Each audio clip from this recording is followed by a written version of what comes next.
I'm Chris Redlitz. Welcome to The Last Mile Radio. We're paving the road to success. When we launched The Last Mile Radio in 2023, the goal of this show was to tell stories of transformation, about redemption, and those people who are change agents in the criminal justice system. We've had many guests in politics, business, sports, and business around criminal justice itself. And we're going to continue to tell those stories. But we're very excited to today is the relaunch of The Last Mile Radio. And that relaunch is with someone very special. Someone who's had a tremendous, successful career and saw that career vanish to the point where he spent time in prison and really went through a very redemptive journey and is going to be celebrating 10 years of that this year. And I'm very thrilled, excited, and honored to announce that The Last Mile Radio will be The Last Mile Radio with Ryan Leaf moving forward. Ryan, welcome to The Last Mile Radio. Wow, that was a introduction. Thank you, my friend. I am honored to be asked and humbled to be a part of something so special. The voices and the stories that need to be told from the voiceless is what you've accomplished. And to have a platform like this at my fingertips comes with great power, and there's responsibility to that. So I am incredibly grateful for the opportunity. I will work harder than anybody else would ever to get these stories out there, to try to make real change in this world, and know that I'm nowhere near doing it alone. So thank you, my friend, for this amazing detail. I was going to say, too, that, I was intrigued by your story. I followed it, have been, as you know, I'm a big football fan, pro and college, and followed your career. And when we started to look at who we wanted on this show, I reached out to our booking person and said, we need to get Ryan Leaf on the show. I didn't know where you were in your journey. And she got a hold of you and you agreed to do the show. Yeah. And I was honored to have Beverly, my wife and co-founder of The Last Mile, as a co-host. Is one of those rare occasions where we did that together with you. And I was really struck by it. Your story was so phenomenal. It really resonated with us. And as you know, all these shows are being played in our prison classrooms across the country. So everybody in those classrooms are hearing your story as well. So about a month later, I reached out to you and said, I don't want this to be a one and done. We should have coffee or something, because it turns out that we live like 15 minutes from each other. How's that for kismet or karma, or however you want to call it? Yeah. I remember Courtney reached out. I didn't know much about The Last Mile, but she informed me what it was about, and I just saw a ton of shared values. And I think that's what I'm always looking for. I'm always open to the idea of being of service, but I don't want to just do something to do it. I want it to have an impact and know that there's something available that can make change. And to your point of being a change agent, and what does that look like? And so once I knew more about it and then met you and Bev, understanding that you guys were local, we're locals, and you moved closer to be near your grandchildren, I think that spoke volumes. And then we got a chance to play some golf, and I remember talking to my wife about it. I'm just looking for something more. I've been in the broadcasting world now for 7 years, probably. Started here at SiriusXM, actually, who gave me my first radio show with the football side of things. And I wanted more. I wanted more, something more purposeful. The broadcasting world around sports is very, how should I put it? Egotistical, I think. But most probably broadcasting aspects are. I love what I get to do. I just don't know if I actually like the people that I get to do it with a lot of the times.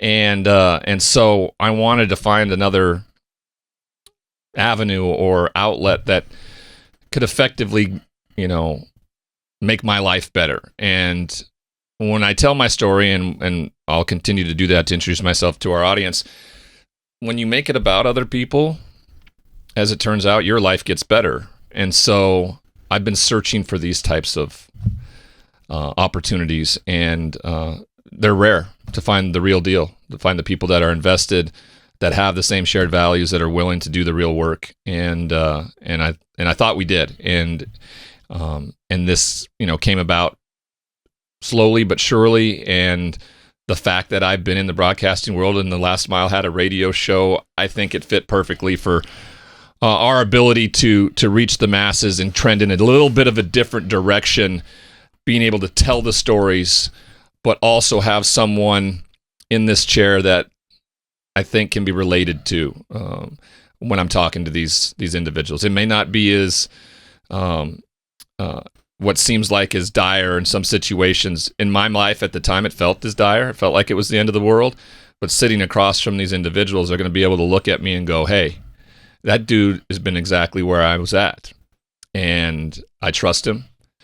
And I want my life to be better, and I want to be able to share it in the way he has, and knowing that something positive can come from it. Yeah, and it's ironic because when I talked to Beverly about it, I said, "Do you think he'd want to do the show? Do you think he'd want to host the show?" She said, "Well, why don't you ask him?" Mm-hmm. We talk a lot about the power of asking, and that was it.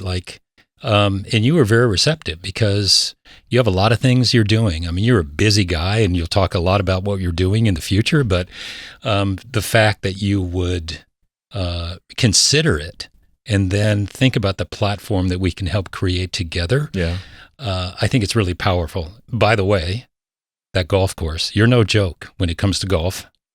And playing those pro-ams and so forth. So that was an honor to be on the golf course with you. I don't know if I could keep up with you, but still, it was really an honor that you invite me out there to play golf with you. It was fun. You brought your son. I brought a really good friend of mine, Alex, and we really made a day of it. Got to learn more about what you guys did. I ventured more into the side of the Last Mile and what that was about, and I got to learn more about you and your family and everything like that. And then we became a little bit closer. We talked a little bit more, and Anna and I had you and Bev over. And what really kind of solidified is when your wife and my wife, they probably could have spent about 4 hours together just talking about how to. We found out who was in charge in both families. Oh, well, I don't think we had to find out any of that. We knew. I think we found out each other, yes. That version of it. That's right. And that's the truth. But it's given me a bit of a rebirth, a renewal. There was, I had the birth of my child was about 10 months ago. But it was also the death of my TV show. My TV show was bought out by Fanatic Sportsbook, and so I thought that was a good thing. I thought Fanatics was going to be a huge part of the sporting world moving forward, and they are. What they wanted from our company was simply the sports betting licenses from those states, and no longer needed the content aspect of things, and that was disappointing. Because they kind of just said, here, we'll kind of pay you to go away. We want the licenses. And I said, like, hey, you're already paying me. I'll keep doing the show. I love doing the show. It's fun. And they were just like, nah, we're good. And I was just like, it was a little bit. I was a little bit distraught, right? I've had a lot of disappointments post prison, but this one seemed to be going so well that the company sold for $225 million. And so I was down a little bit, and then the baby came. And so for the last 9 months, I've been home. I haven't had to go into the city every day to do the show. I didn't have Good Morning Football anymore because they moved to Los Angeles. And what it ended up being is this incredible blessing because I was home every day with my baby. And I wasn't for my first child because I was out hustling because it was only 3 years removed from prison. So I was really still kind of in the, who am I? What's my identity? How am I going to provide for my family and everything like that? And so I was out there hustling as much as I could, to make a life for my family. In this instance, I was able to kind of sit back and enjoy this little girl in my life. And it was the biggest blessing because then it also allowed me to come and do your show because I probably would have normally been able to do that. I had time to spend with you and understand what this was all about, and then to have an offering of being a part of this. I I think is it speaks volumes to how the world works for me post prison. How I've allowed it to kind of come to me if I just kind of continue to do the next right thing, and no matter how I might be feeling at the moment. Like there, you can be disappointed, you can be sad, you can be down, or feel that way, knowing that if you deal with the situation in the most healthy and positive way you can, something positive and healthy usually comes from it, and that's kind of what happened. So we chronicled your story previously. Yeah. But it's probably be helpful to dial it back and just give a little bit of that context as we move forward, because you have this experience that you can be so empathetic to people who have gone through struggles to the point of going to prison. That's why it's so powerful, right? And I think it would be helpful just to tell a little bit about that background story as we move forward. Yeah, I think so too. I think that over the parts of these first few episodes, as we reboot here a bit, you're gonna get that inside look. We're also going to talk about what the Last Mile is doing, where we sit right now, and what our future looks like, with our co-founder, Chris Redlitz, here on the Last Mile Radio. When we come back, we'll get into that story. Welcome back, everybody, to the Last Mile Radio with Ryan Leaf. It's nice to say that. I love that. Yeah. I'm going to get used to listening to that, not saying. Right. I mean, what's it going to be like? This is kind of your baby a little bit here. You're handing it off. You feel okay about that? I feel great about it. My career has been starting businesses. And when you start businesses, you get to the point where you hire people that can really run those businesses, right? That could do it potentially better than you. This is exactly that situation where we launched this, but you're a skilled guy with the story. There's nobody better in my mind that can host this than you. Well, that makes me feel good. All you have to do, kids, is be a professional athlete, number 2 pick overall in the NFL draft, fail miserably at it, and then get caught up in depression and a pill habit that sends you to prison. But ultimately, when you get out, you can become a SiriusXM radio host. It's a very easy path. It's a tale as old as time, Chris. It really, really is. So, let's fill you in a little bit on my story. So, it starts in a small town in Great Falls, Montana. Montana's a small state. It's huge geographically. I think it's the 4th largest state in the United States. But we just hit 1 million people recently.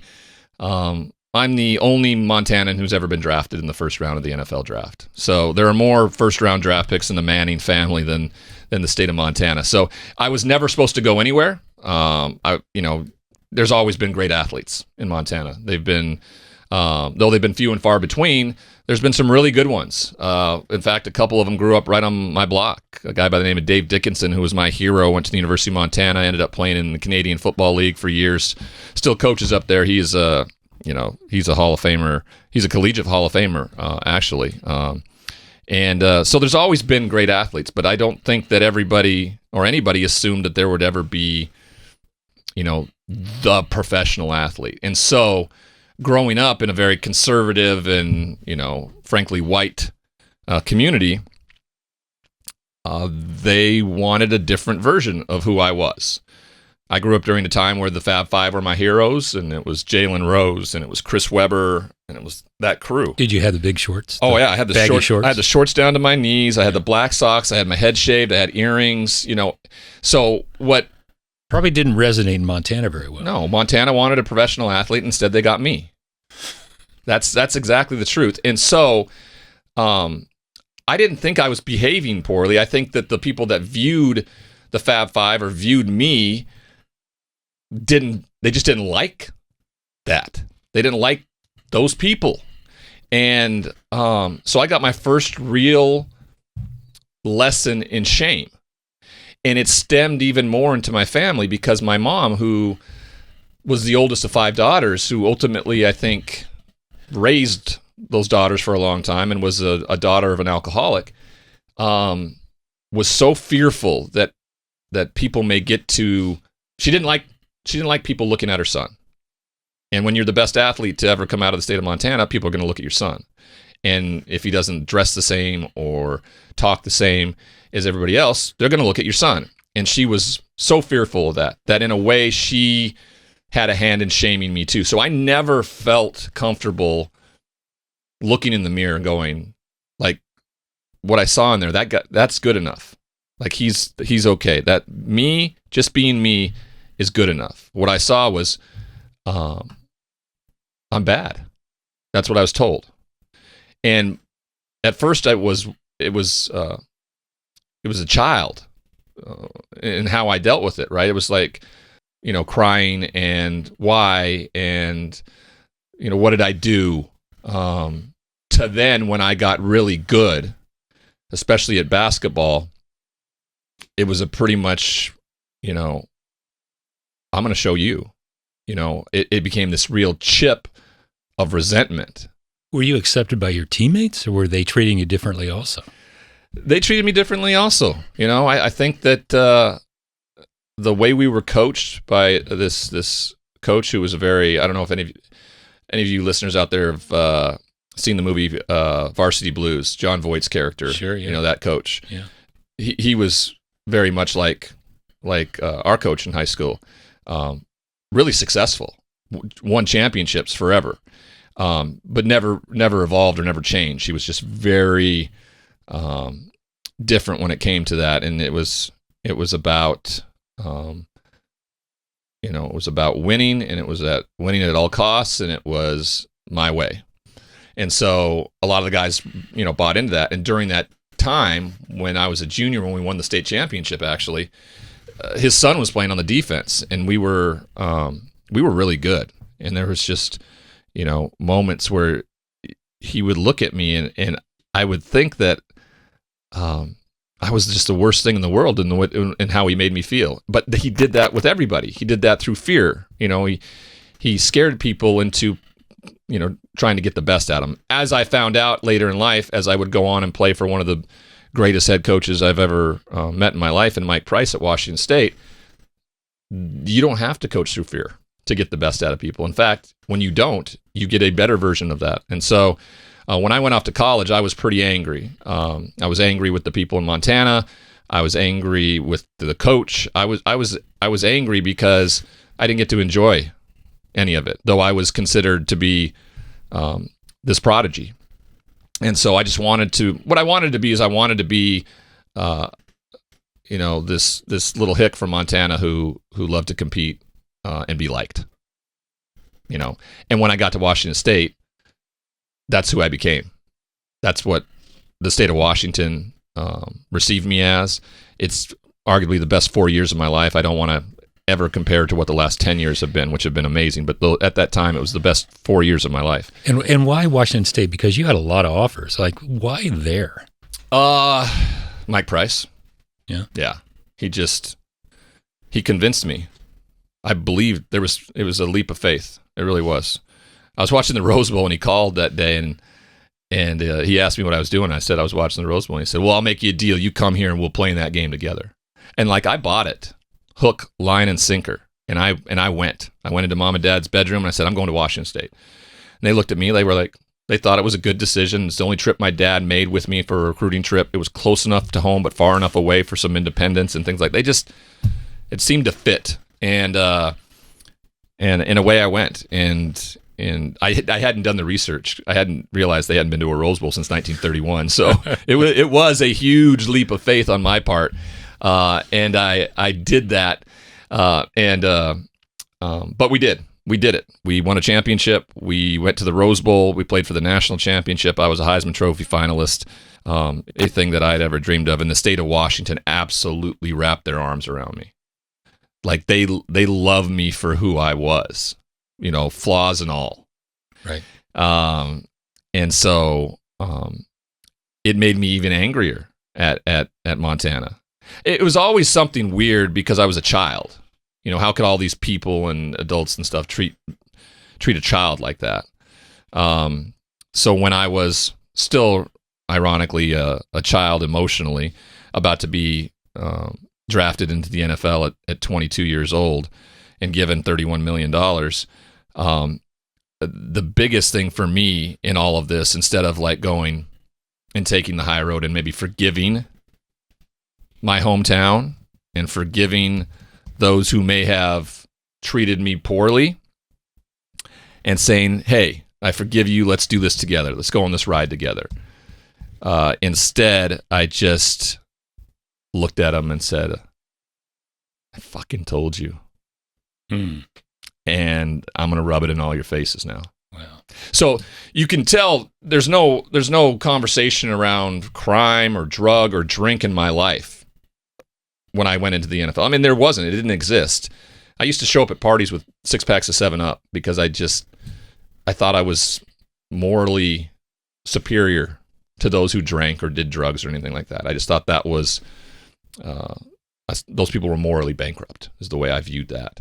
And that I was better than you because I played this sport. So instead of doing any of that, I shoved it in the faces of those people and said, I told you so. You are all so beneath me, and now I'm going to go play for 18 to 20 years and win a couple Super Bowls and ride off into the sunset and do Old Spice commercials, you know? So that anger still resided inside of you. Yeah, it was bigger now because it was fueled by money, power, and prestige. That's dangerous. Yeah, it's really dangerous. Money was never something that I thought would change me. I watched my father, who is my hero, a 2-tour Vietnam veteran, come home and raise 3 boys, build a business, loyal, faithful husband, caretaker for our family. And I never felt like we wanted for anything. It always, I understood we weren't rich or anything, but I also didn't understand or know fully until later in life that they were living really paycheck to paycheck. But they were doing everything they could to give us the best possible life.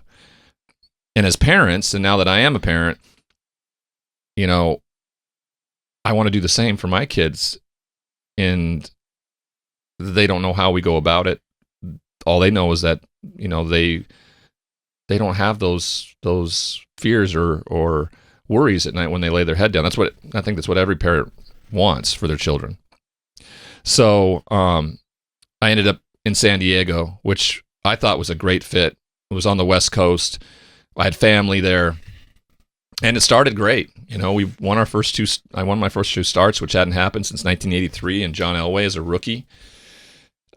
And then I just, it also fueled my ego even more. I'm just like everybody else can just, pound sand when it comes to anything you want to tell me. But you were drafted behind Peyton Manning. You were right. 1-2. He was 1. You were 2. Yeah. That's got to be something like you want to compete against him. Oh yeah. But I also thought that it was pick 1A and 1B. I did not differentiate between him being the first pick and me being the second pick. We were identical. And then the way the season started, yeah, I was winning. He had lost his first 2 starts. He had thrown 5 interceptions. We had won our first 2.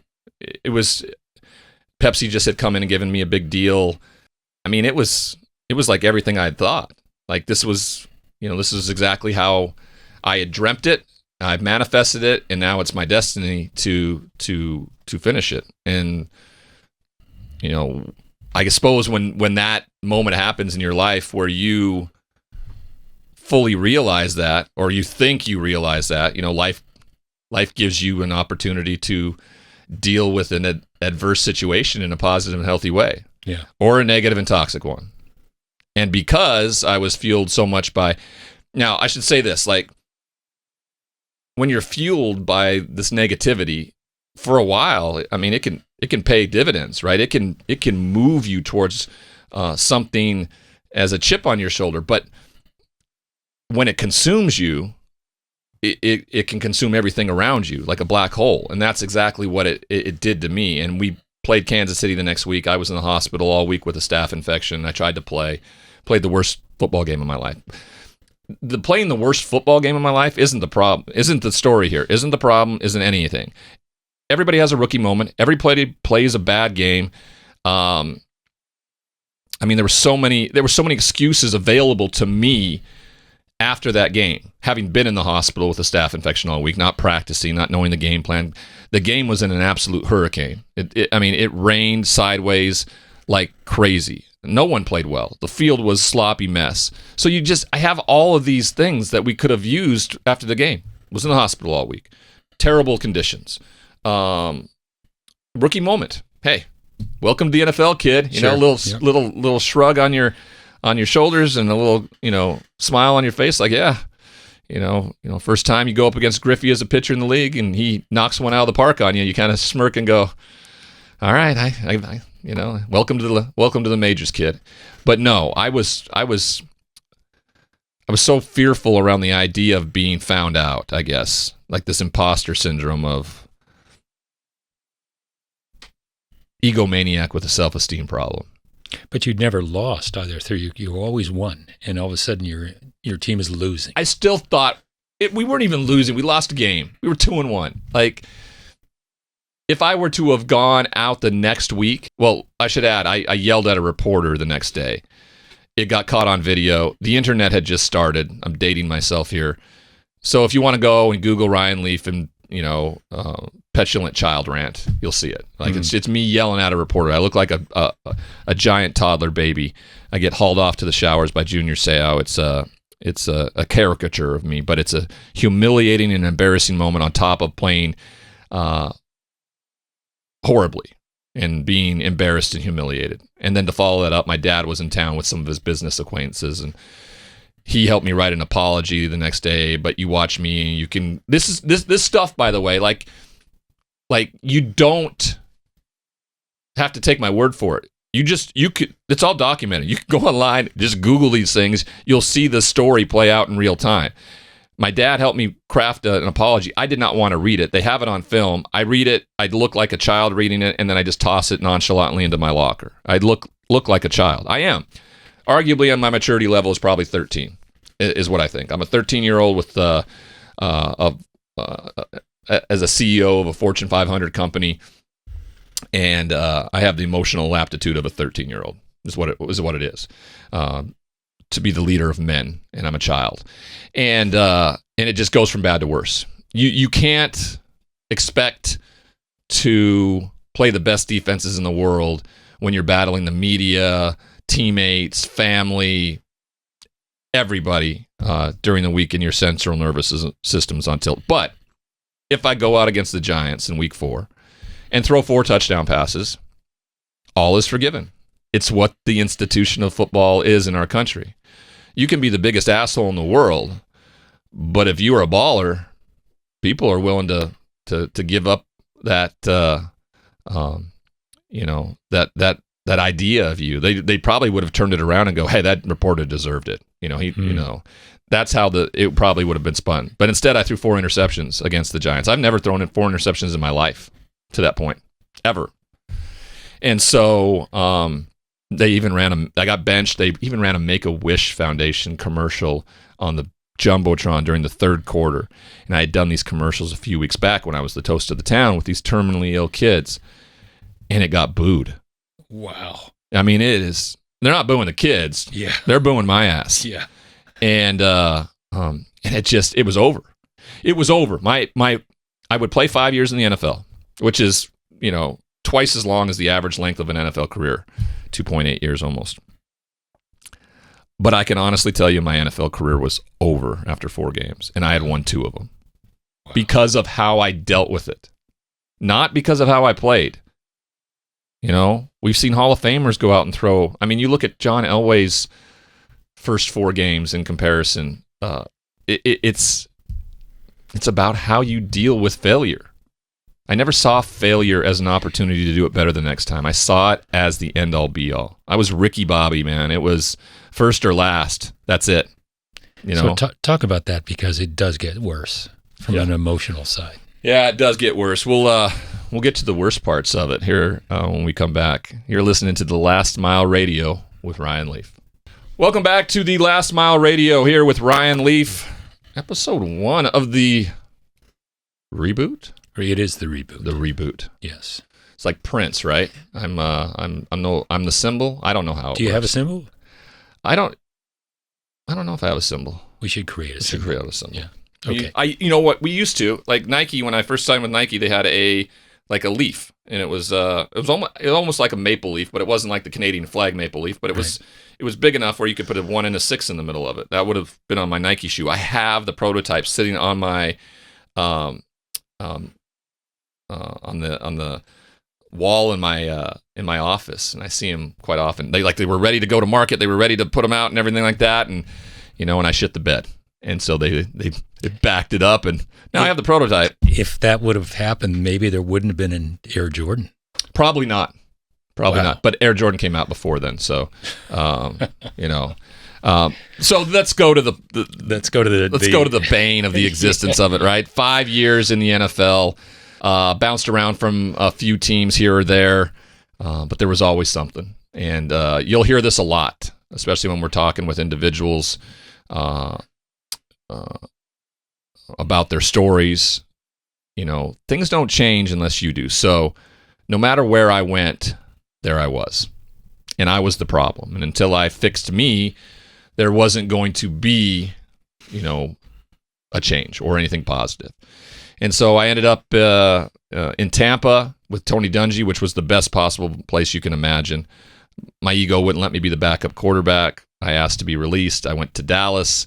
I had injured my right wrist. I wasn't cleared, and then I was, kind of rushed through on a clearing, forced to play pretty quickly in Dallas, played 3 games, then ended up on my final stop in Seattle and never played a game for them, as I had started to develop the mental health issues that come along with any sort of chaos that you constantly put yourself through.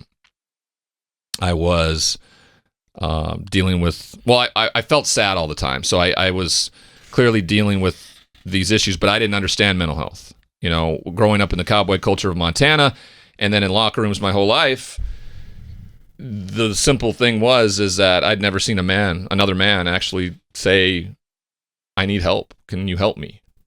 And so if you've never seen it before or heard it, how are you supposed to do it? It's a complete foreign mission that you would be on. And so instead of actually telling Mike Holmgren, our head coach, all of these things, that I was having trouble sleeping, that I felt sad all the time, I had a hard time getting out of bed, I felt lazy, I just quit.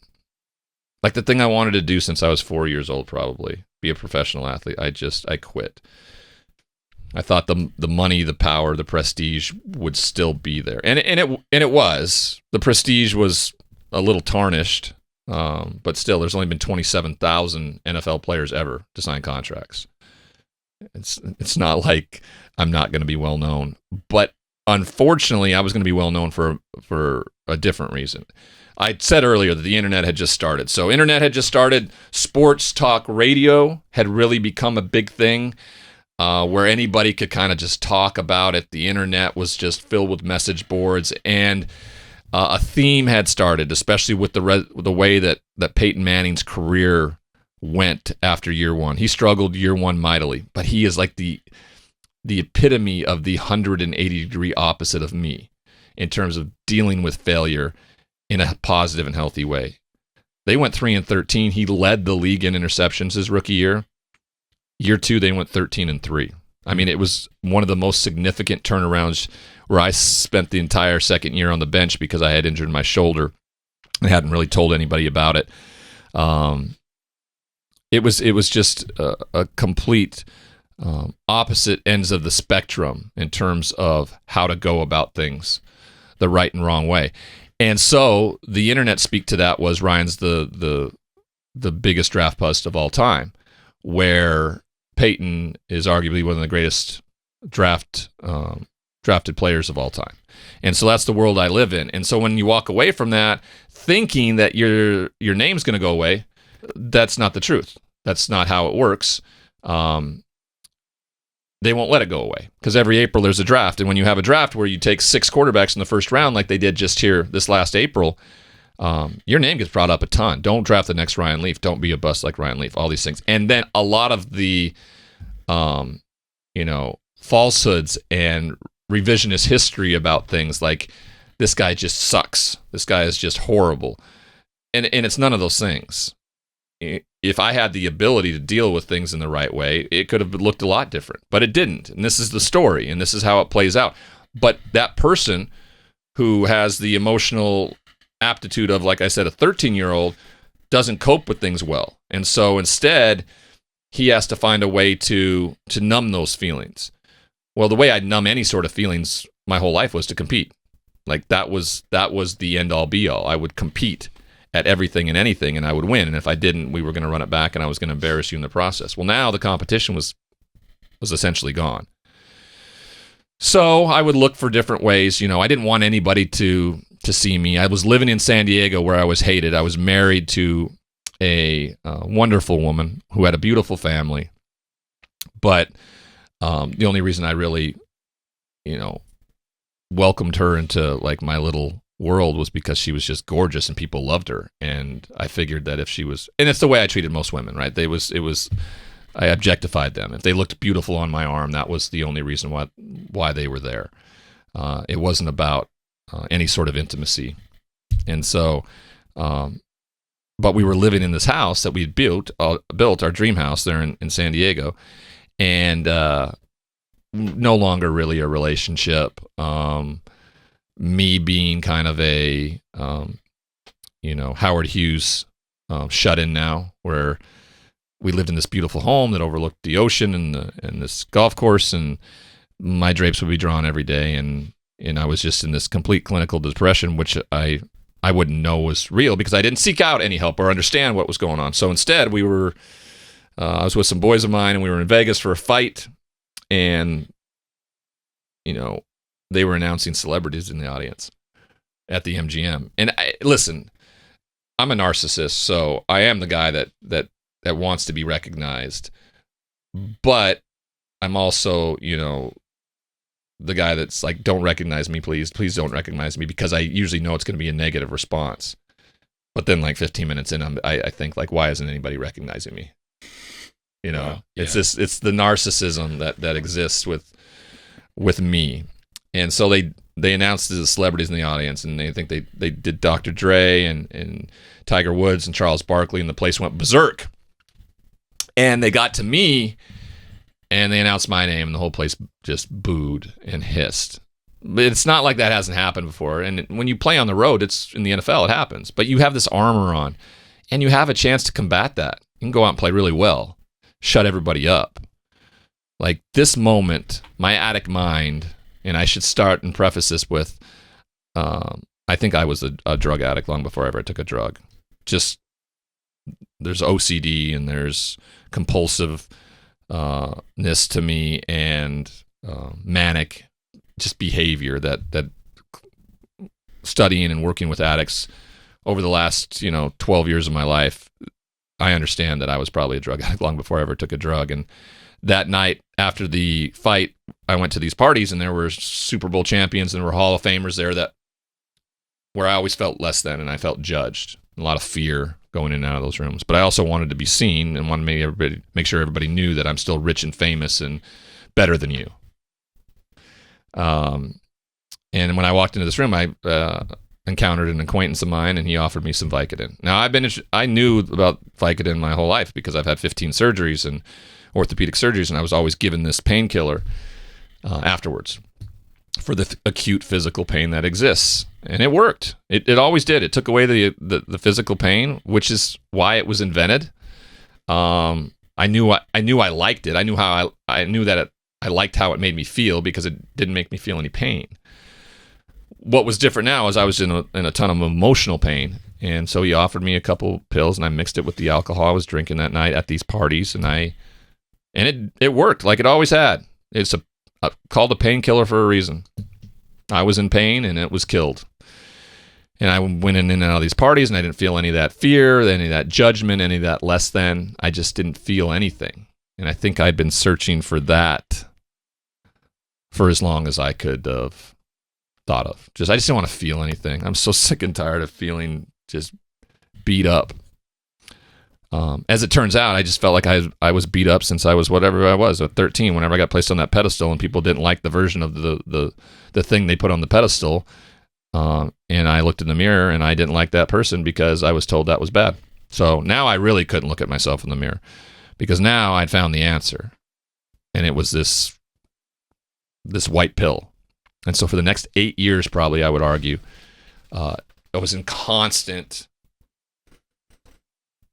conflict with not wanting to feel the actual emotions I was feeling to wanting to numb it with this medicine. But also the people that you were hanging with changed. When you're winning and when you're there, there's people have their group. Yeah. And then things change and you're not at the top of the pedestal anymore. That group changes. And that has an impact on how you look at yourself. It does. I tend to not tell my story with other people attached to it too much because I feel like it withholds accountability. It's good to have other people in here to kind of sometimes bounce some things here and there off me because I'm like, yeah, I surrounded myself with yes men is what I did. I removed people who would hold me accountable because I had money and I didn't have to listen to anybody anymore. And I surrounded myself with people who wouldn't tell me no because they saw me as the golden goose and they would not mess that ride up. They weren't going to do anything to mess with that at all. They were not going to hold me accountable. They were not going to. The way I've identified them now, removed. I could have been going out and just paying an exorbitant amount of money for call girls is what I could have been doing, or escorts. So that's what they were. They called themselves my cousins, but they were just incredibly expensive escorts.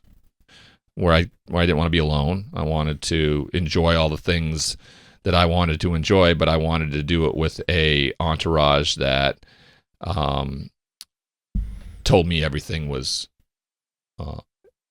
everybody else's fault, not yours, Ryan. Sure. And so those individuals existed a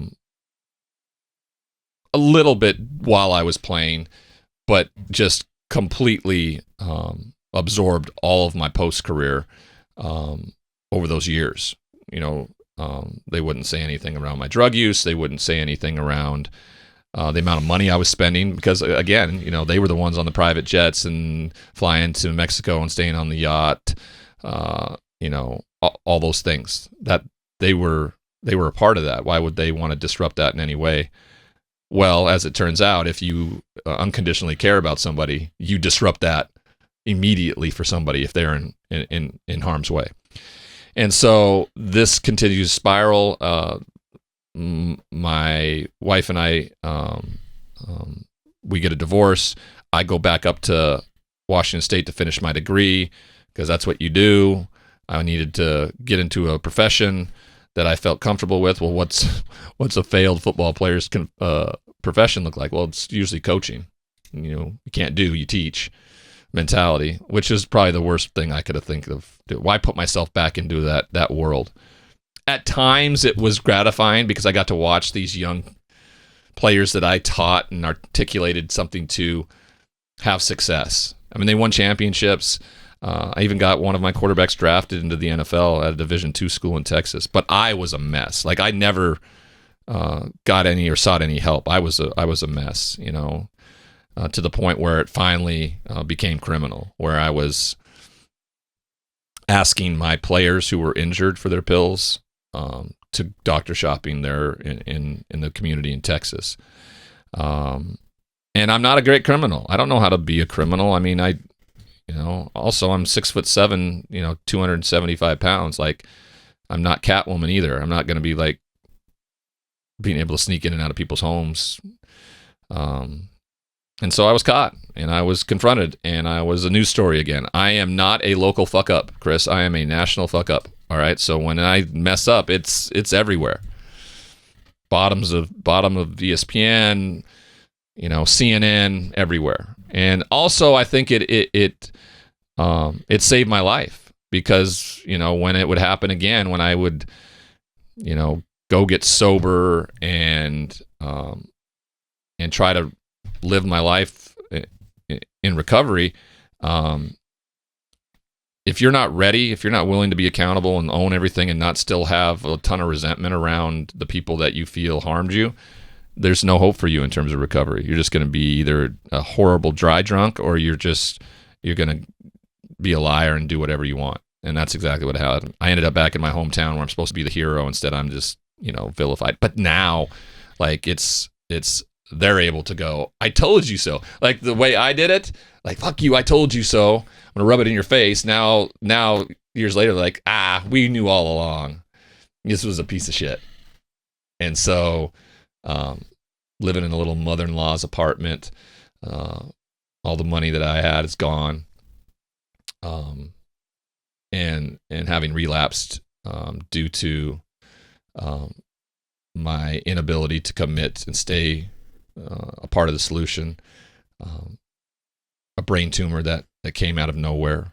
As it turns out, it's trauma related it wasn't nowhere, it was from playing football, to having that removed and going through radiation because it was intertwined in my brainstem and couldn't be cut out all the way. Being offered pain pills by the doctor, not telling him I had a history, and within 4 months I was in a prison cell. I mean, it took 4 months. December 1st, 2011 is when I was given the medication, and by March 30th, 2012, I was locked up for good. Arrested twice in 48 hours. Burglary. My mugshot is what it is. It's opiated to a place of Tiger Woods style mugshot, And the only people in your life at that point were your parents.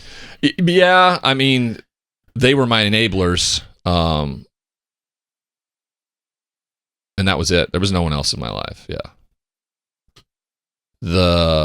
it had gotten so bad, and then I wasn't rich anymore for those hangers on, that they were gone. And I had come home and victimized my community. So now listen, whatever high road I felt that I had at some point, I could walk around with, as like, yeah, stuff didn't work out for me, but you people were horrible to me as a kid.